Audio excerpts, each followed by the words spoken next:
जय हिंद साथियों। आज की क्लास में हम 28 दिसंबर के करंट अफेयर्स को रिवाइज करने वाले हैं और इस क्लास की पीडीएफ भी प्राप्त कर सकते हैं आप डिस्क्रिप्शन में दिए लिंक से जुड़कर। पहला प्रश्न है, हाल ही में चीन ने किस नदी पर दुनिया का सबसे बड़ा बांध बनाने की मंजूरी दी है? तो चीन दुनिया का सबसे बड़ा बांध बनाने की मंजूरी दे चुका है। ब्रह्मपुत्र नदी पर इसका निर्माण किया जाएगा। अगर ब्रह्मपुत्र नदी की बात करें तो यह तिब्बत में एक ग्लेशियर है, चेमा यांगडुंग ग्लेशियर, वहाँ से इसका उद्गम होता है और तिब्बत में ब्रह्मपुत्र नदी को सांगपो के नाम से जाना जाता है। तिब्बत में यह हिमालय के समांतर प्रवाहित होते हुए भारत में प्रवेश करती है। एक आपको नामचा बरवा पर्वत देखने को मिलेगा, अरुणाचल प्रदेश में इसकी स्थिति है। तो अरुणाचल प्रदेश में यांगयाप दर्रा जो कि नामचा बरवा पर्वत के पास है, तो यांगयाप दर्रे से यह भारत के अरुणाचल प्रदेश में प्रवेश करती है, जहाँ पे इसे दिबांग के नाम से जानते हैं। आगे यह प्रवाहित होते हुए असम में प्रवेश करती है, तो असम में इसे ब्रह्मपुत्र के नाम से जाना जाता है। तिब्बत में इसे सांगपो के नाम से जानते हैं। जब असम में प्रवेश करती है तब इसका नाम ब्रह्मपुत्र हो जाता है। आगे प्रवाहित होते हुए यह बांग्लादेश में प्रवेश करती है और बांग्लादेश में इस नदी को यह जमुना के नाम से जाना जाता है। बांग्लादेश में इस नदी को जमुना के नाम से जाना जाता है और जमुना की यह संयुक्त धारा जो गंगा नदी है, जो पद्मा के नाम से प्रवाहित होती है बांग्लादेश में गंगा नदी, तो यह जमुना नदी पद्मा नदी में मिल जाती है। और जो विश्व का सबसे बड़ा सुंदरवन का डेल्टा है, उसका निर्माण जो ब्रह्मपुत्र और गंगा नदी है यह संयुक्त रूप से करती है और यह विश्व का सबसे बड़ा डेल्टा है सुंदरवन। यहाँ पर जो मैंग्रोव वन है, सुंदरी मैंग्रोव वन, इनकी अधिकता होने के कारण इसका नाम क्या सुंदरवन का डेल्टा पड़ा है। और इसका विस्तार कहाँ पर है? तो वेस्ट बंगाल जो पश्चिम बंगाल और बांग्लादेश से इन दोनों में इसका विस्तार है, जो सुंदरवन का डेल्टा है इसका।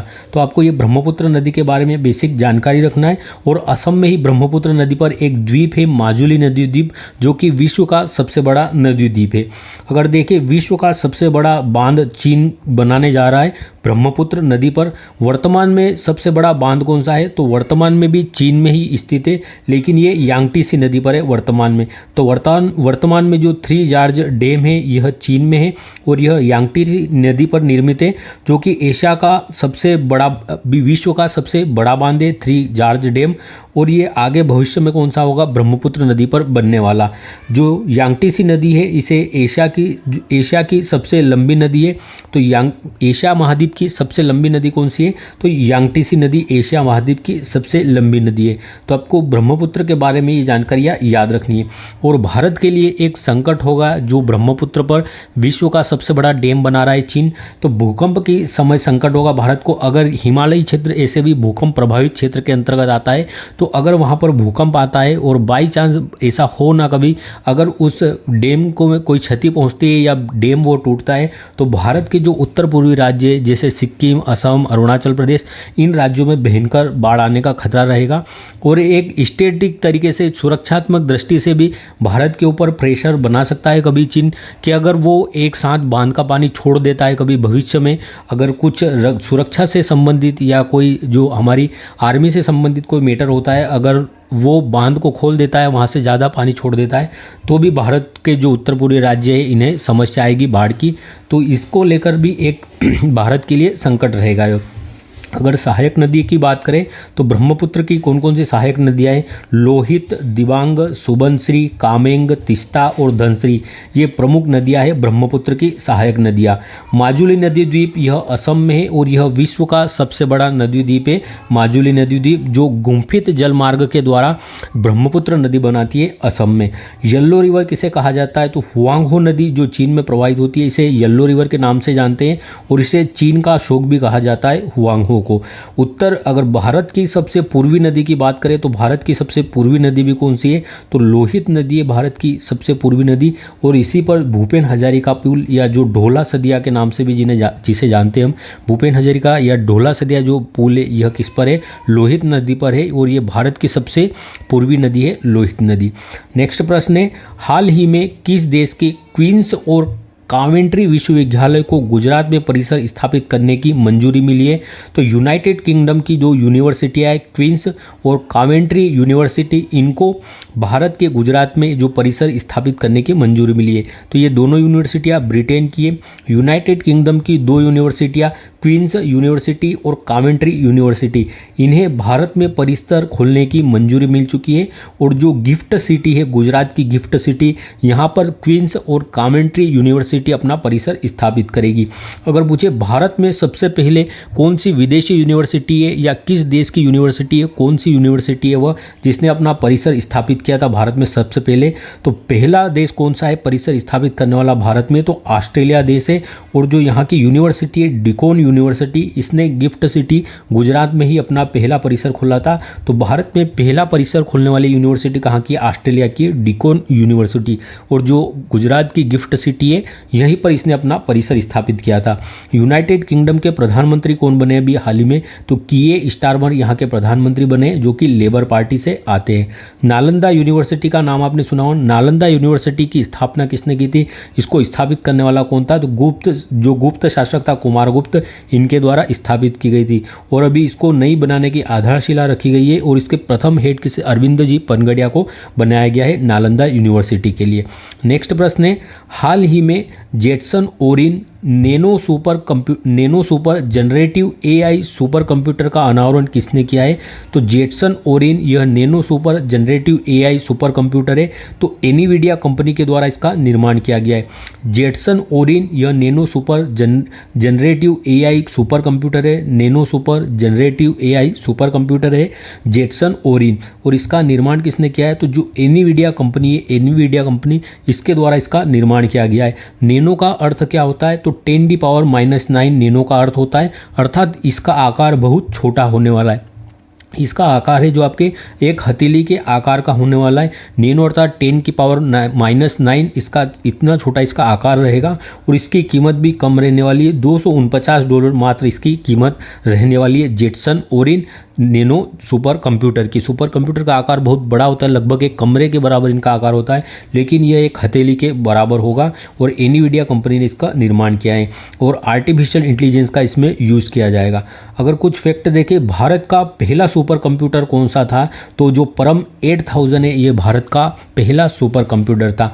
भारत में सुपर कंप्यूटर के जनक किसे माना जाता है, तो विजय भटकर जी को भारत में सुपर कंप्यूटर के जनक माना जाता है।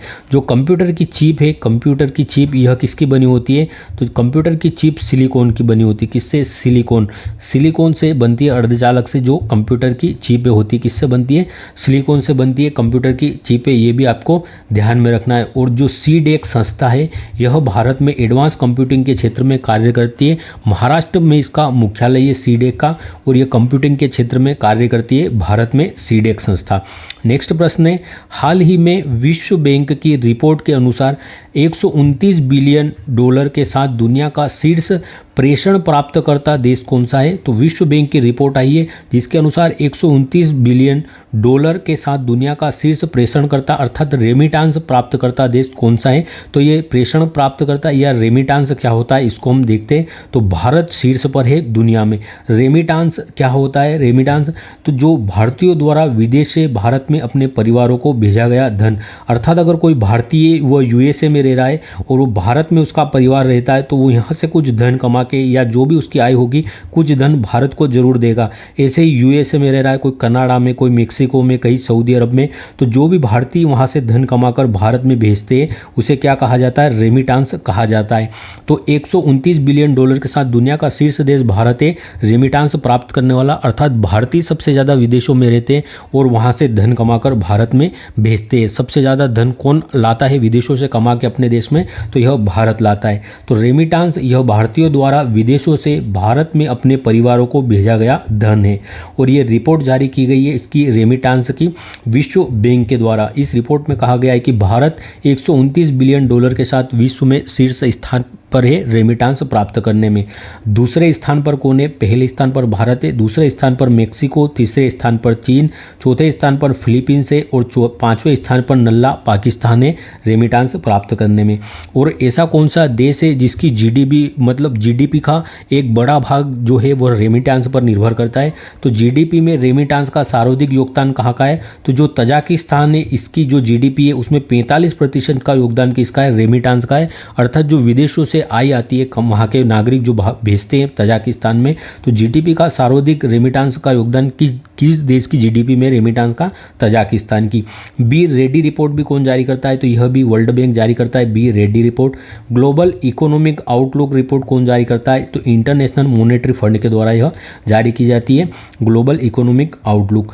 ग्लोबल जेंडर गैप इंडेक्स कौन जारी करता है? तो वर्ल्ड जो WEF है इसके द्वारा जारी की जाती है, जो ग्लोबल जेंडर गैप इंडेक्स है यह। HDI ह्यूमन डेवलपमेंट इंडेक्स मानव विकास सूचकांक को कौन जारी करता है? UNDP जारी करता है, यूनाइटेड नेशन डेवलपमेंट प्रोग्राम इसे जारी करता है। बहुआयामी गरीबी सूचकांक को भी कौन जारी करता है? तो इसे भी UNDP ही जारी करता है, बहुआयामी गरीबी सूचकांक। और राष्ट्रीय बहुआयामी गरीबी सूचकांक को कौन जारी करता है भारत में? तो नीति आयोग जारी करता है बहुआयामी गरीबी सूचकांक को भारत में, और अंतर्राष्ट्रीय लेवल पे UNDP से लॉन्च करती है। नेक्स्ट प्रश्न है अगला, हाल ही में अंतर्राष्ट्रीय महामारी तैयारी दिवस 2024 कब मनाया गया है? तो 27 दिसंबर को मनाया गया है अंतर्राष्ट्रीय महामारी तैयारी दिवस। अगर कुछ दिवस देखें अभी रिसेंट में जो हमने मनाए, 23 दिसंबर को हमने किसान दिवस मनाया, राष्ट्रीय किसान दिवस हमने 23 दिसंबर को मनाया है। 24 दिसंबर को हमने राष्ट्रीय उपभोक्ता दिवस मनाया गया है, क्योंकि 24 दिसंबर 1986 को ही उपभोक्ता संरक्षण अधिनियम लागू होता है भारत में। तो 24 दिसंबर को राष्ट्रीय उपभोक्ता दिवस। 25 दिसंबर को हमने सुशासन दिवस मनाया है, गुड गवर्नेंस डे। 26 दिसंबर को वीर बाल दिवस मनाया है जोरावर सिंह और फतेह सिंह जी की याद में। और 27 दिसंबर को महामारी तैयारी दिवस मनाया है, अंतर्राष्ट्रीय महामारी तैयारी दिवस मनाया है 27 दिसंबर को। और 2020 में पहली बार मनाया गया था महामारी तैयारी दिवस। कब मनाया था? 2020 में पहली बार। महामारी क्या होती है? तो ये कम समय में ही अधिक क्षेत्रफल पर फैलती है, अर्थात अधिक लोगों को प्रभावित करती है, बहुत कम समय में बहुत बड़ी जनसंख्या को प्रभावित करती है। और यह वायु, जल, अन्य कई जो ऐसे साधन होते हैं या जो संचरण के माध्यम होते हैं उनके द्वारा फैलती है तेज़ी से, और बड़ी संख्या में इनके द्वारा जो लोगों की मृत्यु होती है, तो महामारी उन्हें कहा जाता है। तो प्लेग, चेचक, स्पेनिश फ्लू, कोविड-19 ये सब महामारी के उदाहरण हैं। कोविड-19 से तो आप अच्छी तरह से परिचित होंगे ही सही, जो ग्लोबल लेवल पर पूरे विश्व को प्रभावित करती है बहुत तेज से। महामारी के संक्रमण को रोकना इसका उद्देश्य है महामारी तैयारी दिवस मनाने का, और 27 दिसंबर को यह मनाया है हमने। नेक्स्ट प्रश्न अगला, हाल ही में याना नामक 50,000 साल पुराने शिशु मेमत की खोज कहाँ हुई है? तो याना इसका नाम है, और 5000 साल पुराना यह एक शिशु मेमत है। मेमत क्या होता है? तो ये जो हाथी होते हैं उसी प्रकार का एक जानवर होता है जो पहले समय में पाया जाता था। तो अभी हाल ही में 50,000 साल पुराने शिशु मेमत की खोज कहाँ हुई है? तो इसके जीवाश्म अभी रूस में मिले हैं। याना यह 50,000 साल पुराना शिशु मेमत है, और इसकी खोज कहाँ पर हुई है अभी? तो जो रूस में याना नदी है, याना नदी बेसिन में इसकी खोज की गई है, इसलिए इसका नाम याना दिया गया है। रूस की जो याना नदी बेसिन में यहाँ पर शिशु मेमत की खोज हुई है। मेमत क्या है? तो हाथियों की ही विलुप्त प्रजाति है, हाथियों की एक प्रजाति मान सकते हो आप, हाथी की तरह ही बिल्कुल दिखते थे। तो हाथियों की एक विलुप्त प्रजाति है, और उनकी उम्र क्या होती थी? तो 1 वर्ष इनकी उम्र होती थी, अर्थात ये एक वर्ष के बाद ही विलुप्त हो गए वापिस।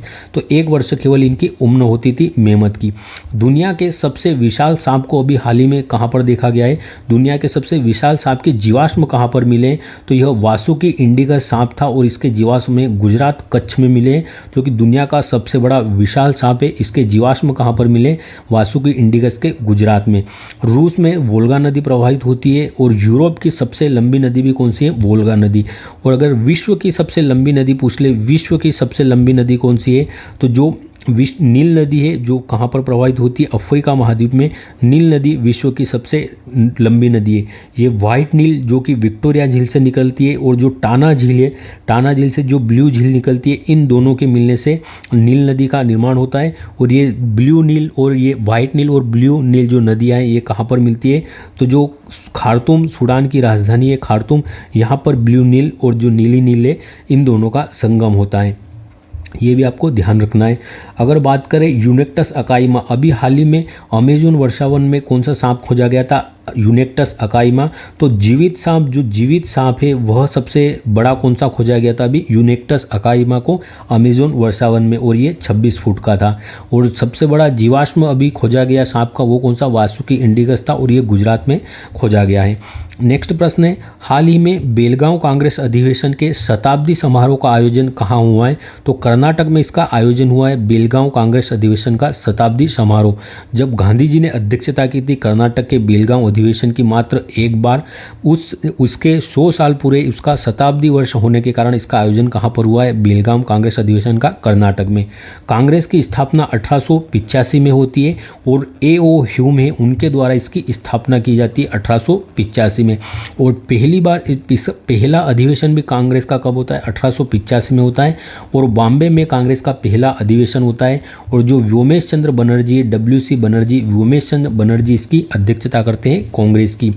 और वह अधिवेशन और एक पहली बार महात्मा गांधी के द्वारा और एकमात्र अधिवेशन की, महात्मा गांधी ने केवल एक बार जो बेलगांव अधिवेशन है इसकी अध्यक्षता की थी कांग्रेस की।